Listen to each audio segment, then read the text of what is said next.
I hope that students will come away from this presentation both with a greater excitement for, curiosity for learning about people that are different from themselves. By the same token, I hope students also come away from this lecture with a greater sense of security in their own individual identities.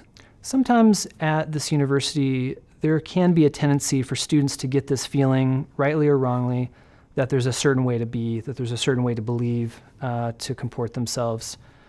And I hope that students that maybe feel like their personality, their perspectives, the way that they identify themselves doesn't have to be exactly like their neighbor, that they are allowed to have their own feelings, their own testimony. And above all, I hope they feel that they belong here. I think the College of Fine Arts and Communications is a place where students do come from diverse backgrounds and maybe have grown up feeling a bit apart from their congregations. They might be the only kid in their ward that does art or music or film. And we have this place here where we do those things too, and we have these common spiritual beliefs.